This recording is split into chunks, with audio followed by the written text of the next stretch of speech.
Assalamualaikum warahmatullahi wabarakatuh. Nama saya Asri Oktaviani Indaswari. Saya adalah dosen eh, Prodi S1 Geologi di FMIPA Universitas Indonesia. Pada kesempatan kali ini saya akan melakukan micro teaching dan juga menjelaskan BRP atau buku rancangan pengajaran mata kuliah yang saya ampu dalam rangka persyaratan eh, sertifikasi dosen tahun 2026. Mata kuliah yang akan saya jelaskan adalah geologi dasar. Berikut ini merupakan buku rancangan pengajarannya. Mata kuliah ini merupakan tim teaching, jadi saya dengan tiga dosen lain di Prodi S1 Geologi mengampu mata kuliah ini secara bergantian. Berikut informasi umum mata kuliahnya. Em, Mata kuliah ini adalah 3 SKS dan diambil oleh mahasiswa semester 1 atau em, mahasiswa yang baru saja masuk perkuliahan di Geologi Universitas Indonesia. Tidak ada mata kuliah yang menjadi prasyarat untuk mata kuliah ini karena merupakan mata kuliah dasar, namun mata kuliah ini menjadi prasyarat bagi mata kuliah lain seperti geologi struktur, geodinamika, paleontologi, sedimentologi dan stratigrafi, geomorfologi, serta petrologi. BRP ini telah ditandatangani oleh saya mewakili tim dan juga Kaprodi S1 Geologi FMIPA UI. Em, Mata kuliah ini pada dasarnya adalah mata kuliah perkenalan, jadi mengenalkan mahasiswa kepada wawasan dasar dan prinsip-prinsip dasar geologi yang akan digunakan untuk membandingkan dan mengaitkan proses pembentukan bumi, termasuk proses-proses yang ada di permukaan, bawah permukaan, dan juga memperkenalkan mahasiswa kepada cabang-cabang geologi yang ada dan akan mereka pelajari eh, di tahun ke depan dalam perkuliahannya. Pada akhir perkuliahannya, mahasiswa diharapkan mampu menganalisis dan juga mengevaluasi objek serta proses geologi menggunakan hasil pengamatan lapangan dan referensi ilmiah, juga dapat mengaitkan manfaat geologi, aplikasinya bagi eksplorasi sumber daya alam, mitigasi bencana kebumian, dan juga identifikasi masalah lingkungan. Pembelajaran mata kuliah ini dilaksanakan melalui kombinasi kuliah tatap muka berupa ceramah dan diskusi, ada juga praktikum di laboratorium serta kuliah lapangan dengan mode sinkron, dan juga ada sesi asinkron berupa penugasan, bahan bacaan, dan kuis daring melalui LMS Emas 3 untuk saat ini di tahun 2026. Mata kuliahnya saat ini menggunakan bahasa pengantar bahasa Indonesia. Untuk tautan kelas daringnya bisa kita klik di sini. Ini adalah kelas A, geologi dasar. Jadi di sini ada perkenalannya, siapa dosen pengampunya. Kemudian kalau diklik di sini ada pertemuan ke berapa, apa yang akan dipelajari, siapa yang akan mengampu di kelas tersebut. Em, Kemudian juga di bawahnya akan ada daftar referensi dan juga ada file e-booknya kalau student ingin mendownload. Kemudian di bawahnya juga ada kontrak kuliah dan bagian-bagian tempat pengumpulan tugas. Kemudian ini sudah memasuki pertemuan minggu pertama, kedua, dan seterusnya. Di minggu ke-7 di sini ada, kemudian ada UTS juga dan juga sampai pengumpulan laporan kuliah lapangan. Seperti itu. Kembali lagi ke BRP-nya. Berikut ini adalah CPL Prodi yang disasar oleh mata kuliah ini. Kemudian capaian pembelajaran mata kuliah ini ada 6 poin di sini. Masing-masing sudah dituliskan skill eh, Bloom's classification-nya di level mana. Kemudian ini adalah sub CPMK yang akan dipelajari dalam mata kuliah ini. Di sini juga ada korelasi CPMK terhadap sub CPMK. Dan juga untuk bahan kajian dan materi pembelajarannya dapat dilihat di sini dijabarkan per subcap PMK apa yang akan dipelajari. Seperti itu. Ini daftar pustakanya ada 8 buku acuan, sudah dinomorkan juga di BRP ini supaya saat di bagian rancangan rencana pembelajaran di sini ada rujukan yang bisa kita lihat di atas tadi nomor 5 itu buku yang mana, kemudian bab berapa. Nah, berikut ini adalah rencana pembelajarannya. Saya jabarkan per minggu ada beberapa yang digabung menjadi 2 minggu dalam satu baris. Kemudian di sini contohnya di minggu pertama subcap PMK yang dicapai adalah subcap PMK 1. Indikatornya ini mahasiswa dapat membandingkan cabang-cabang geologi dan menjelaskan sejarah pembentukan bumi. Kemudian penilaiannya di sini ada non-tes, dilihat dari partisipasi mahasiswa dan juga refleksi tugas mandiri. Dan kriterianya adalah seberapa tepat mahasiswa ini dalam membandingkan cabang-cabang geologi tadi atau konsep geologi. Nah, estimasi metode pembelajarannya dibagi menjadi 2 karena 3 SKS.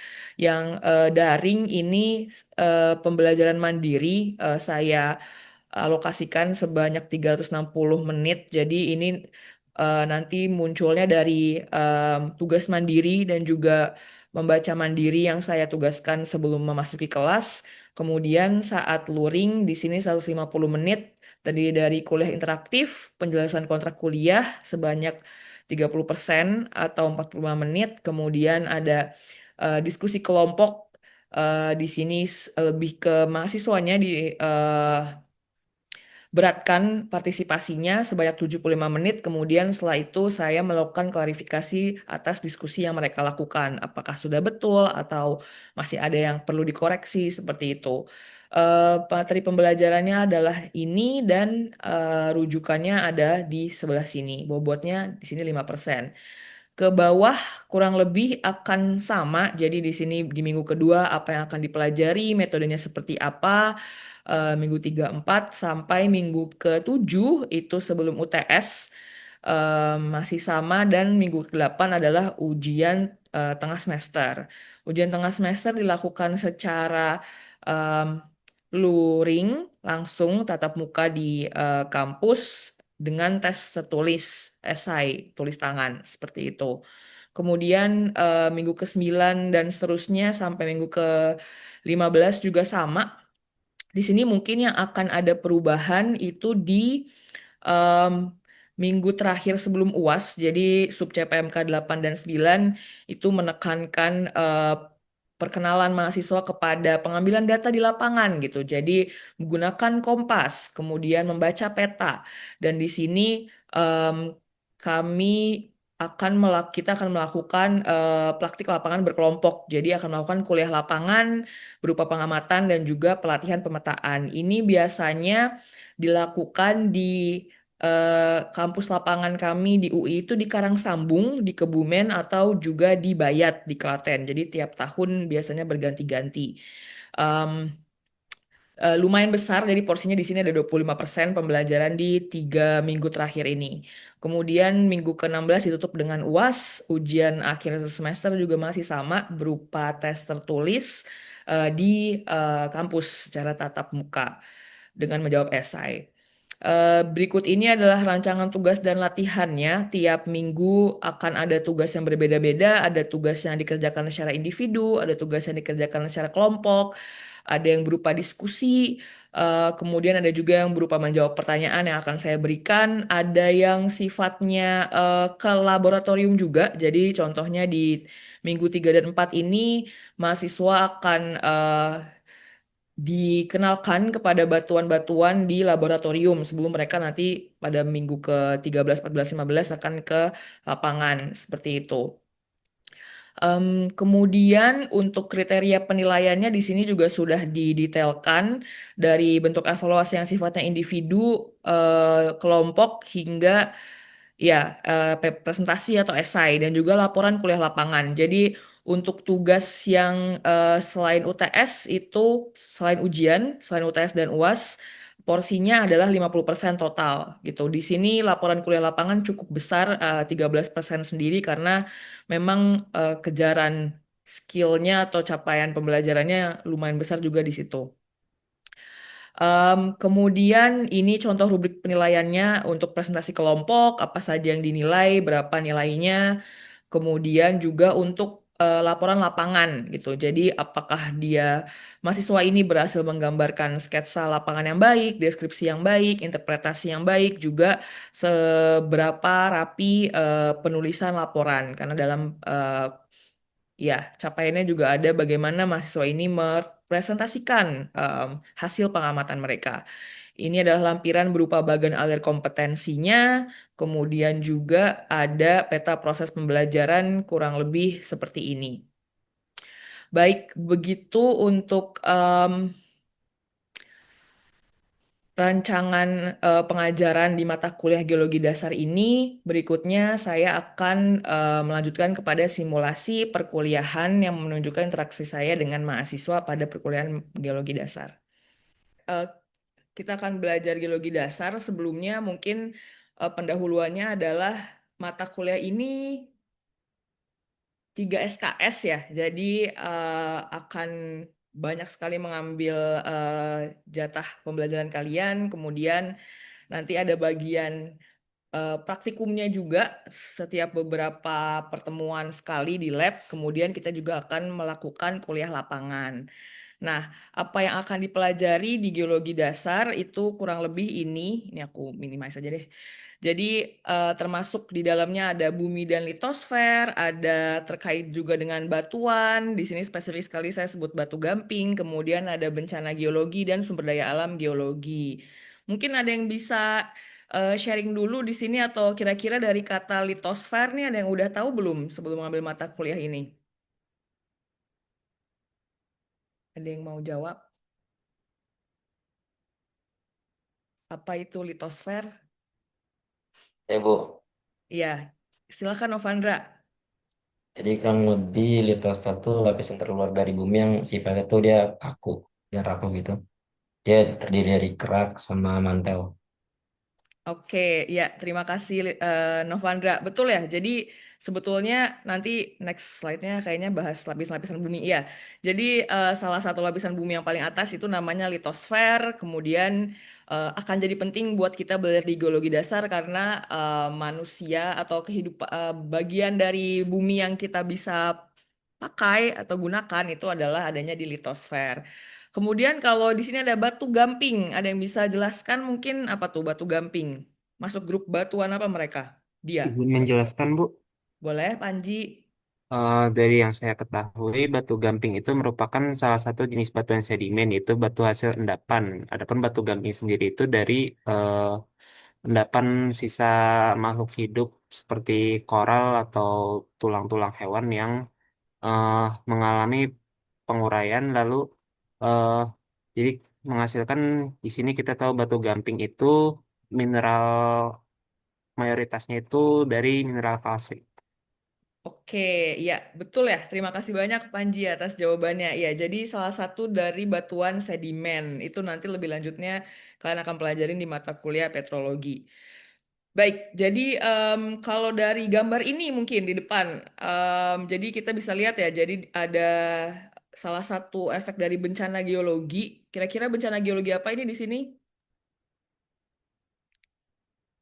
Gempa, Oh, izin jawab gempa Bu. bumi. Gempa bumi Ya, Bu. gempa bumi ya. Jadi ada patahan gitu ya. Jadi kita akan kalian juga nanti akan belajar lah sifat-sifat batuan gitu saat dia terkena tekanan, stres gitu, dia bakalan bisa patah gitu kan, tergantung sifatnya ductile atau brittle gitu. Kemudian di sini juga ada penambangan ya. Kalau dari gambarnya sepertinya nih batu bara bisa kelihatan ada garis-garis hitamnya nih nunjukin coal.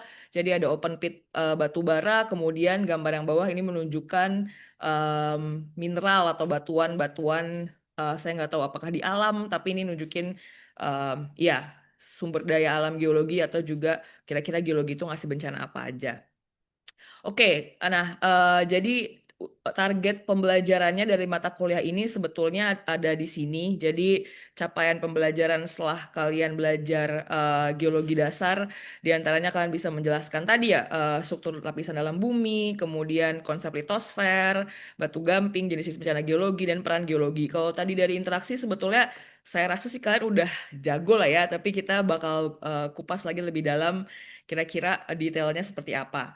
Di foto di sebelah atas ini adalah nunjukin apa nih kalau dari gambarnya kira-kira Oral, Bu. koral ya atau batu gamping ya kalau dia udah jadi batuan. Jadi di sini ada struktur koralnya masih terlihat gitu kan saat dia sudah jadi batuan. Terus nanti kan bakal belajar juga proses-proses pemfosilan seperti itu, permineralisasi dan replacement dan teman-temannya. Kemudian di sini tadi juga sudah dijawab oleh Novandra ya, litosfer itu apa? Jadi di sini adalah gambar dari lapisan bumi gitu dari kerak kemudian ke bawah ada upper mantle, lower mantle, outer core sampai juga inner core. Jadi em, ada beberapa buku acuan sebetulnya ada yang bagus banget itu ada Tarbak Legends yang Earth Science sama yang Marshak Essentials of Geology. Yang utamanya dua itu sisanya bisa mensupport pembelajaran. Kita akan bahas bencana geologi di pertemuan geologi dasar. Kira-kira ya ini udah ada jawabannya, tapi bencana geologi yang saya masukkan di sini ada letusan gunung api, gempa bumi, tsunami, tanah longsor. Ada bencana lain nggak yang teman-teman kepikiran gitu yang belum saya list di sini? Mungkin likuifaksi, Bu, itu turunan dari gempa bumi. Oke, ya betul ya. Jadi ada likuifaksi itu bisa eh, bisa turun dari gempa bumi betul. Jadi belum saya sebut di sini. Mana back. Walaupun sebetulnya tanah longsor sama tsunami juga bisa salah satu. Tanah longsor bisa berdiri sendiri, tapi tanah longsor juga ada yang bisa dipicu oleh gempa bumi ya gitu. Kalau tsunami pasti ada gempa buminya. Ada lagi yang lain mungkin yang belum kepikiran sama saya atau yang kalian pernah baca atau kalian tahu? Dan subsidence, Bu. Betul, land subsidence ya. Jadi ini berhubungan sekali juga dengan penggunaan air tanah gitu. Terus terutama di kota-kota besar seperti di Jakarta kita juga lagi mengalami land subsidence. Ada juga yang lain yang berhubungan belakangan ini banyak terjadi juga. Ada yang tahu nggak? Sinkhole. Betul, sinkhole. Terima kasih Hilmi. Iya, jadi ada sinkhole juga ya. Itu juga berhubungan sama batuan seperti itu dan ya sebetulnya banyak banget turunan-turunan dari yang lain. Jadi di sini adalah bencana-bencana geologi. Nah, kita mulai satu-satu mungkin dari gempa bumi. Ini peta di depan menunjukkan titik-titik magnitudo gempa bumi gitu ya. Lihat mencerminkan apa nih dia sebetulnya? Kenapa titik-titiknya spesifik banget di situ gitu? Betas lempeng, Bu. Iya, betul, Renjiro, terima kasih. Jadi kita tahu ya ternyata titik-titik ini menunjukkan batas-batas lempeng tektonik gitu, tektonik plates. em, eh, ya, bumi kita tadi ada litosfer, litosfernya pecah-pecah, kemudian disitulah ada batas-batas lempeng. Ada batas lempeng tertentu nggak yang menunjukkan di situ em, yang gempanya gede-gede gitu, spesifik banget batas lempeng apa tuh? Yang perbatasan Eurasia, terus India, India, Australia sama Pasifik, Bu. Oke, di sini ya. Jadi yang Ya. di sini sebetulnya petanya kurang bagus karena tengahnya di di Inggris kayaknya ini di 0 derajat. Tapi kalau kita geser lagi sebenarnya nanti bakal bentuk tuh Ring of Fire gitu kan ya. Ada perbatasannya Pasifik. Kemudian selain itu juga ada kalau kita perhatikan lagi dari batas lempeng ada yang konvergen, divergen, transform. Kira-kira dari tiga itu mana tuh yang lebih menunjukkan gempa bumi besar gitu? Konvergen, Bu. Iya, betul ya. Terima kasih Panji ya. Jadi eh, kelihatan sekali ya di sini, terutama konvergennya pun spesifik banget subduksi gitu. Jadi kalian bisa lihat yang ada titik hitamnya itu hampir pasti titik subduksi. Tuh. Em, iya, kira-kira menurut kalian yang lebih berbahaya yang mana nih? Yang tipenya dangkal atau yang dalam kalau gempa bumi? Dangkal, Mbak. Yang Dangkal. dangkal, Bu. Iya, kenapa tuh, Razak? Karena apa namanya jarak dari titik gempanya ke daratan tuh lebih dekat gitu sih Mbak. Iya, betul ya. Jadi ada faktor nanti gelombangnya bisa berkurang, namanya atenuasi gelombang gitu. Jadi saat kita punya gempa di dalam sini di bawah, eh, terus gelombang yang merambat itu nanti energinya nyampe di permukaan udah lebih kecil dibandingkan saat dia mengalami gempa buminya di sini di dangkal gitu. Kalau di dangkal langsung kena ke permukaan, di sini kalau di atas ada perkotaan, ada manusia itu akan kena dampak yang sangat besar. Apakah menurut kalian, apakah semua gempa di dalam laut itu pasti bikin tsunami nggak?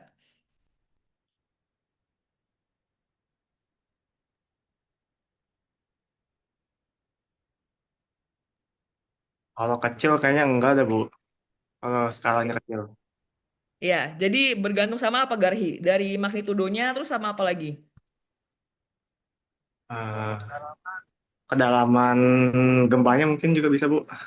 Betul, ya. Jadi magnitudo gempanya sebenarnya berhubungan sama kedalaman gempa. Jadi kalau dia gempanya dalam gitu, biasanya bakalan em, tadi balik lagi energinya udah habis sampai permukaan, akhirnya tsunami-nya nggak ada atau kecil gitu. Tapi kalau gempanya dangkal biasanya lebih menyebabkan tsunami. Sama juga ini ya, iya, kedalaman air nggak ngaruh. Ya itu sih, magnitudo sama kedalaman gempa. Oke, ya kira-kira kalau kalian lihat gambar ini, kesamaannya tanah longsor tuh apa sih? Dia ciri khasnya harus ada apanya dulu? Bidang gelincir, Bu. Bidang gelincir, betul. Sebelum bidang gelincir berarti harus ada apa dulu? Tanah kita datar-datar aja atau flat-flat aja atau harus kayak gimana bentuk Ada tanahnya? slope-nya, Bu. Betul, slope ya. Jadi kuncinya adalah di slope gitu. Walaupun kalau kalian lihat di gambar nomor 7 nih ada namanya lateral spread ya. Nggak semua slope-nya harus besar. Kadang slope-nya cuma 1-2 derajat itu, tapi kalau dipaksa sama goncangan dia bakal bisa tetap ada mass movement juga gitu. Tapi bisa dilihat ya dari gambar-gambar ini kebanyakan mereka punya slope yang cukup tinggi gitu. Terus kira-kira apa lagi? Kalau kita punya slope, terus batuannya harus gimana? Ada ciri khas, ada tertentu nggak buat tanah longsor?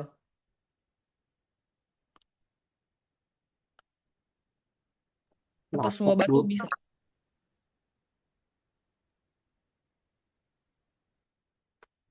Gimana ya? Sorry, siapa? Lapuk, Bu. Lapuk, ya betul ya. Jadi lapuk atau sebenarnya batuan keras pun, jadi kalian bisa lihat ya, yang topel nih, yang fall biasanya topel atau fall 4/5 itu sebenarnya batunya batu-batu keras. Cuman memang tadi seperti yang Renjiro bilang, kalau kita punya bidang gelincir atau tempat di mana batunya bisa sliding, itu sangat mudah buat batunya jatuh. Terutama ini slide terakhir, jadi ada subsidence sempat disebut juga oleh siapa tadi ya? Renjiro kah? Atau Novan Mbak. Novandra, betul ya. Jadi em, salah satu bencana geologi juga ada tanah ambles atau subsidence. Ini ada yang secara alami, artinya memang sebelum manusia ada pun subsidence sudah terjadi. Jadi contohnya yang dua paling bawah ya. Jadi karena sesar gitu. Iya, kira-kira ini pertanyaannya, mengapa Indonesia rawan bencana alam? Dari dua gambar ini udah aku kasih clue, ada yang bisa elaborasi mungkin atau ada yang mau jawab? Yang jawab, Bu. Ya, Untuk Panji. yang gambar di atas, itu menjelaskan yang namanya Ring of Fire. Jadi eh, perbatasan lempeng Pasifik dengan lempeng-lempeng lainnya, di mana kita jadi rawan akan bencana gempa serta kayak akan gunung api gitu. Jadi kita juga ada risiko gunung meletusnya juga. Oke, terima kasih Panji. Lalu Ada yang untuk mau yang menambah? di bawah mungkin ada kaitan sama iklim tropis ya, Bu.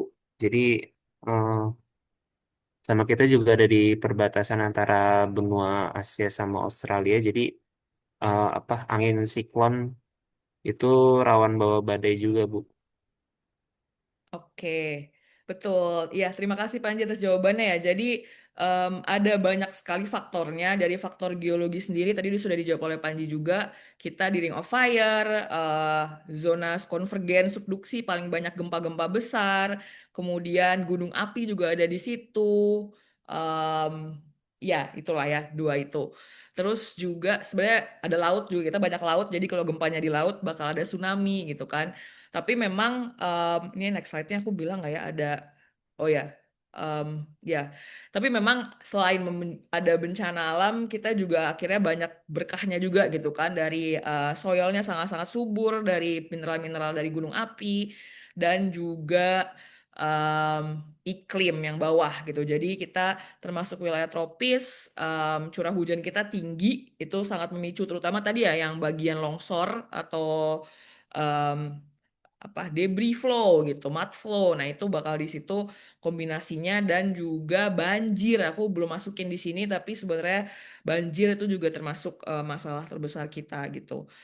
Tapi ya balik lagi, karena iklim kita tropis, kita juga jadinya tumbuhan. Sebenarnya kalian kalau mau nanam pohon itu taruh aja biji cabe, biji mangga gitu, tiba-tiba nanti bakal tumbuh sendiri. Nah itu nggak di semua tempat kayak gitu. Jadi di tempat-tempat yang tanahnya nggak subur dan nggak ada hujan, nggak akan bisa itu dilakukan. Oke, kemudian hubungannya sama aktivitas manusia. Jadi secara alami kita udah berada di tempat yang sulit gitu kan, secara geologinya dan klimatnya juga iklimnya. Terus ditambah lagi dengan gimana manusianya berperilaku terhadap alamnya gitu kan. Jadi di gambar ini ada yang kiri kayaknya entah open pit coal atau ini kayak Grasberg deh. Logam gitu kan, AU, AG gitu kan. Jadi kita juga ada manusia ada perannya juga dalam mempercepat proses alam yang sebetulnya sifatnya merusak gitu misalkan. Dan juga yang sebelah kanan ini pertambangan coal, balik lagi kayak dari warna batuannya gitu. eh iya, ada yang mau beropini nggak kira-kira apakah semua aktivitas manusia sifatnya memperburuk bencana alam, atau sebenarnya ada aktivitas manusia yang mencegah bencana alam yang kalian tahu? Ini pertanyaannya susah. Oh, oke Mbak, ya izin jawab untuk Ya. yang di pada kemiringan lereng itu sebenarnya sekarang udah banyak analisis geologi teknik yang mungkin Hilmi sama Kiral udah ahli di bidang itu ya Mbak. Nah jadi salah satunya adalah kita menanam kembali pohon, terus kita apa namanya, pilihan yang kedua adalah melandaikan lereng itu ketika kita punya lereng yang cukup curam. Ada namanya salah satu proyek terasering, dan nah itu untuk mengurangi bencana longsor itu sendiri sih Mbak. Gitu. Oke, iya, terima kasih Razak. Betul ya, jadi sebetulnya kita balik lagi ya, manusia kita punya kapasitas untuk engineering, untuk merekayasa alam.